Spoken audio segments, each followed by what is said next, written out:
Have you ever heard of divorce papers being filed without your consent? I had, but I never thought it would happen to me.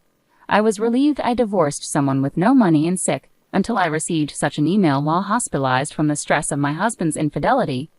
That email shattered my hopes. As soon as I was discharged, I took what I had in hand and went straight to the bank, determined to make my former husband, an elite bank employee, pay for his betrayal.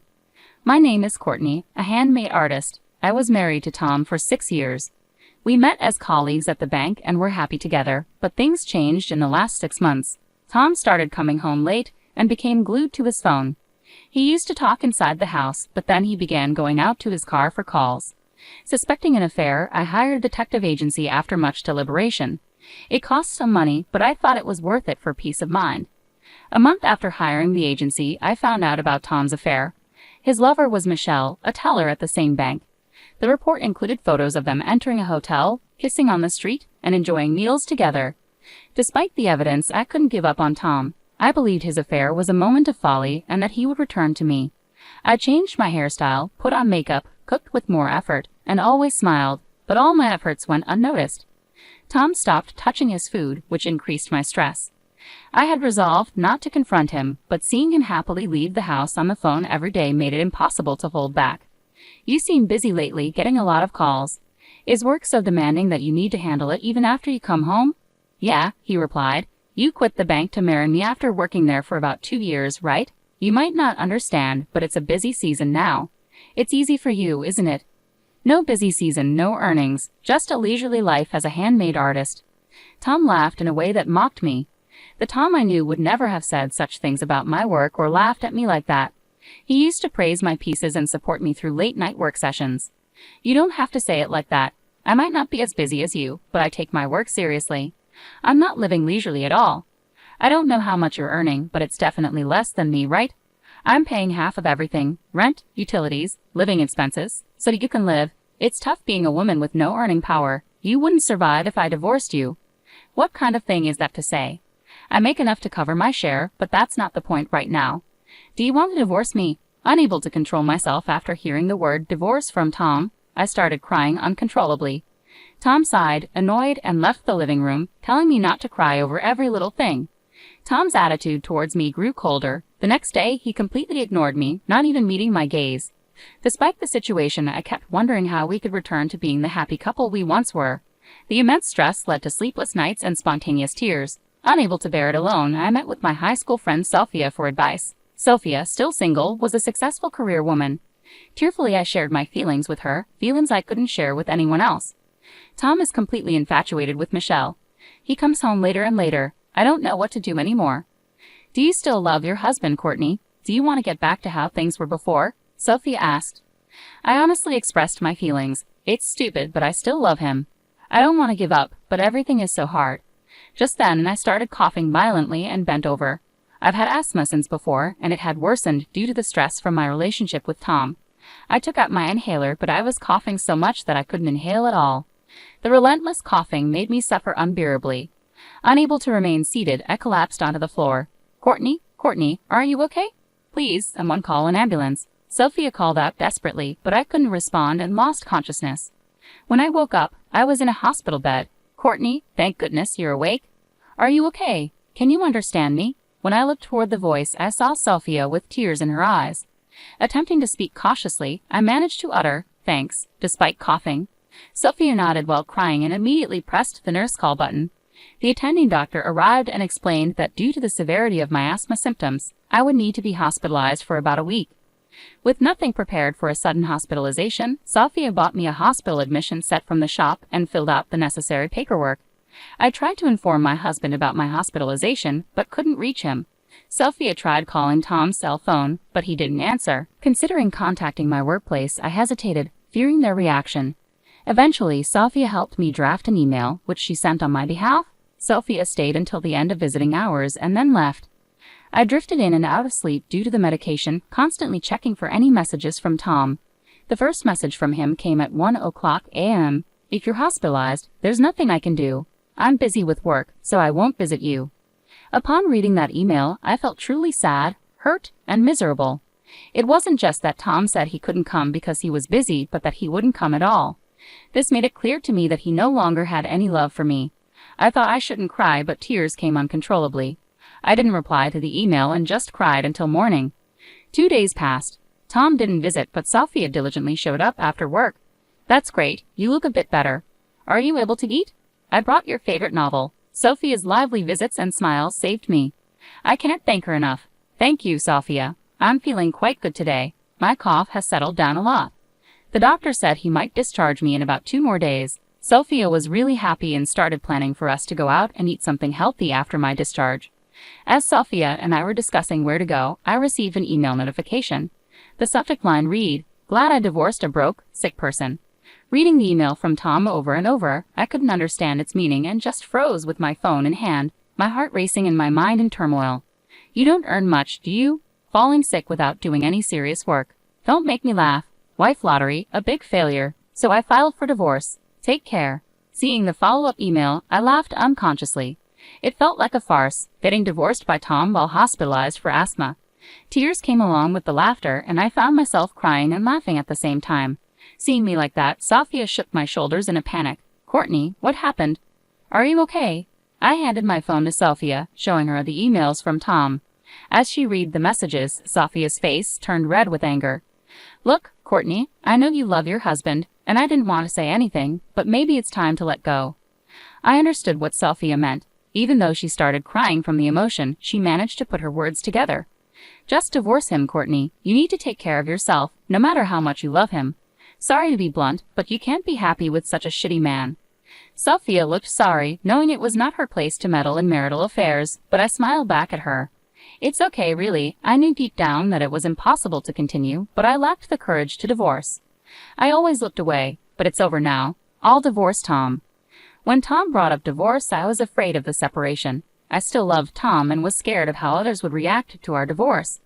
But once I made the decision myself, the fear of divorcing somehow disappeared. I think it's because I could finally think clearly enough to say, "Let's give up. That's the way to go. Let's enjoy being single again together."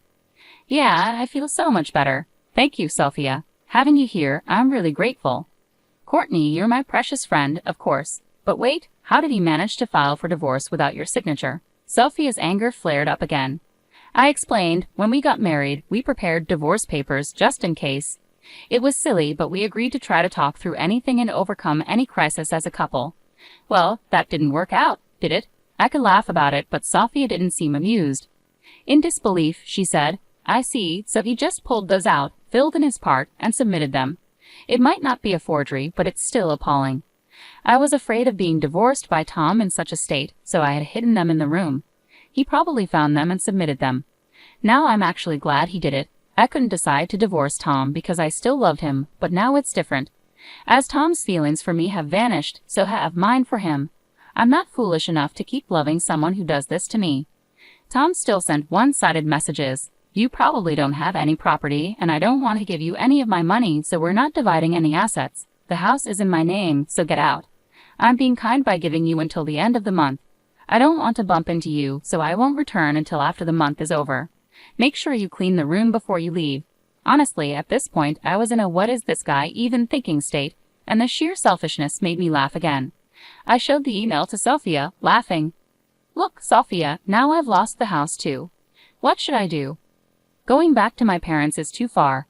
I had no intention of staying in that house, and there were my valuable handmade parts to consider. Transporting them would probably fill an entire room. The right size, security, rent. Could I find a perfect place that quickly?" While I was pondering, Sophia smiled. "Have you forgotten where your best friend works? Don't worry, dear customer, I'll find the perfect room for you." "Sorry, I really forgot." "That's right, Sophia, please help me." I thanked Sophia. Sophia worked in real estate and was a pro at finding places. I decided to leave everything to Sophia, a capable woman. She brought various property listings to my hospital bed, spreading them out and explaining each one to me. By the time I was discharged, we had managed to find a place close to my preferences, which was a relief. However, I needed certain documents that I couldn't get until after my discharge, so I decided to stay at Sophia's place in the meantime. "I'm really sorry I keep causing you trouble," I said. "It's okay," Sophia reassured me. "I've got good sales, right? I've been here second longest after the manager. Sorry, rental agreements take time because there's a lot of paperwork and an inspection process. You can stay at my place as long as you need until everything is settled." Thank you so much. If there's anything I can do, just let me know. Just take care of yourself for now. Let's take it easy. So, how have things been? Any more contact from your ex-husband? No, not a single word from him. After all, we're strangers now. I do get messages from people from our bank days, though. Apparently, I was branded as a terrible wife. It seems that my ex-husband Tom reported our divorce at his workplace and blamed me for it. He told people I didn't do housework, didn't contribute financially to the household, and yet splurged on my hobbies. He said that any attempt at discussion would end with me getting hysterical and uncontrollable. It's laughable at this point. Who does he think he is to say that? I'd love to remind him who was the one cheating. Sophia seemed to have reached a point where all she could do was laugh. So, what's your plan? You're not going to let this end here, are you? Courtney, what are you going to do? Grinning mischievously, Sophia looked at me, and I couldn't help but smile back. There was no way I was going to let this end here. Tom had his turn doing whatever he pleased, but now it was my turn. Of course I have no intention of holding back against a man without sincerity and a woman who meddles with a married man. I have quite a few things in mind, so look forward to it. Just you wait, both of you. Enjoy your peaceful newlywed life while you can. 2 days after my successful discharge, Sophia drove me straight to the bank where my ex-husband Tom and his new wife Michelle worked. Upon entering the bank, I saw Tom in the back. It had been a while since I last saw him, about a month and a half. I was hospitalized when he filed for divorce. I thought I would be furious seeing him, but I wasn't. I looked for Michelle at the counter, and there she was, sitting with a composed face, the woman who had taken my husband away. I took a number and waited for my turn. Fortunately, I was called to Michelle's counter. She greeted me with a welcome, and I responded with a smile. Hello, I'm sorry to bother you, but I'd like to cancel a bank account. Certainly, is it just one account you wish to cancel? Here we go. I took a deep breath and projected my voice. No, not just one. I'm here to cancel accounts for all 800 employees of my company. The counter buzzed with whispers at my declaration. Tom looked over, shocked at what he saw. He seemed to want to say something, his mouth opening and closing. All 800 accounts. Michelle was flustered at the counter, and I couldn't help but feel a surge of laughter. Canceling 800 salary accounts would be a significant loss for the bank. It's not just about losing deposits. With interest rates being low, banks count on transaction fees and salary transfer fees for their profits. Losing that is a big deal. Yes, all of them. Please proceed. As I handed over the corporate account documents, I made my request. What the hell are you doing, Courtney? Did you just say something about a company? 800 employees? What's that about?